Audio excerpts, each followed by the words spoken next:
మార్చి 2026 వృశ్చిక రాశి మాస ఫలాలు ఏ విధంగా ఉండబోతున్నాయో చూద్దామండి. వృశ్చిక రాశికి అధిపతి కుజుడు. వృశ్చికంలో విశాఖ 4 పాదం, అనురాధ 4 పాదాలు, జ్యేష్ఠ 4 పాదాలు, మొత్తం 9 నక్షత్ర పదాలు ఉంటాయి కదా. సో వీరందరికీ కూడా స్టెప్ బై స్టెప్గా విద్యార్థులకి, ఉద్యోగస్తులకి, వ్యాపారంలో ఉన్నవారికి, స్త్రీలకి, సో ఈ యొక్క పెద్దవారికి ధన సంబంధమైన విషయాలు, ప్రాపర్టీ సంబంధమైన విషయాలు, ఇన్వెస్ట్మెంట్ అండ్ చివరిగా రెమెడీస్, ఇవన్నీ కూడా చక్కగా డిస్కస్ చేసుకుందామండి. చివరి దాకా చూడగలరు. నచ్చితే లైక్ చేయగలరు, 10 మంది బంధుమిత్రులకు షేర్ చేయగలరు. మీకు అర్ధాష్టమ శని కానీ, అష్టమ శని కానీ, ఏలినాడు శని కానీ ఇవన్నీ ఏమీ లేవండి. So it's clear. మనం చెప్పబోయే ఫలితాలన్నీ కూడా ముఖ్యంగా ఇది చంద్ర రాశి ఆధారంగా చెప్పేటువంటి ఫలితాలు. ప్రతి ఒక్కరికి వారి వ్యక్తిగత ఫలితాలు ఉంటాయి. అంటే ఏంటంటే వారి జన్మ కుండలి దశా భుక్తి ఆధారంగా మారుతూ ఉంటాయండి. సో అందుకని ఏంటంటే మీకు ఏ ఫలితం బలంగా అనిపిస్తే దాన్ని మనసులో పెట్టుకుని అవసరమైన జాగ్రత్తలు, పరిహారాలు కనుక తీసుకుంటే సరిపోతుంది. అందరికీ వర్తిస్తాయని చెప్పొచ్చు.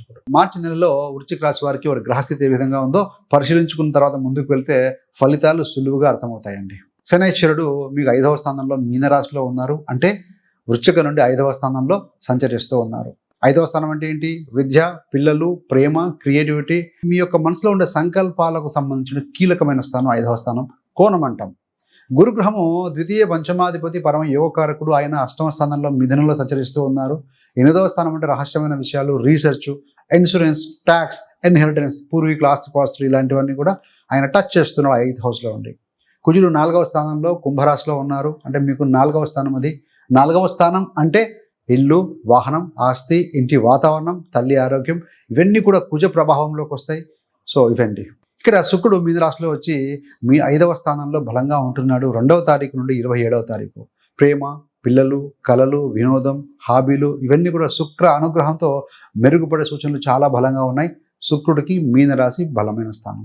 బుధుడు కుంభరాశిలో వక్రీకరించిన స్థితిలో మార్చి 20 వరకు ఉంటాడు. 21 నుండి వక్రగతిని వదిలి ముందుకు వెళ్తున్నాడు. అంటే ఇంటికి సంబంధించిన డాక్యుమెంట్లు, ప్రాపర్టీ సంబంధించిన విషయాలు, రిజిస్ట్రేషన్స్, కాంట్రాక్ట్లు, టెక్నికల్ పనుల్లో కొంత రివిజన్, కొంత లేట్ కూడా వచ్చే అవకాశం ఉంటుందండి. ఉద్యోగస్తుల గురించి ఏ విధంగా ఉండబోతుందో చూద్దామండి. ఈ నెలలో ఏంటంటే ఇంటి, ఆఫీస్ బ్యాలెన్స్ చాలా ముఖ్యమండి. ఇక్కడ 14వ తారీఖు వరకు కూడా కుంభంలో ఉండి తదనంతరమైన 15 మార్చి నుండి మీనంలోకి వెళ్తున్నారు. Home office, so remote work లేదా ఇంటి బాధ్యతతో కలిపి కొంత మీరు జాబ్ చేసుకోవాల్సి ఉంటుంది. అంటే ఇంట్లో రెస్పాన్సిబిలిటీ, బయట కొంత దానివల్ల కొంత ఒత్తిడిగా ఉండొచ్చు. బాస్తో, సీనియర్లతో, క్లయింట్లతో మాట్లాడేటప్పుడు మీ మాటలను క్లియర్గా, సాఫ్ట్గా ఉంచండి. గబరావద్దు.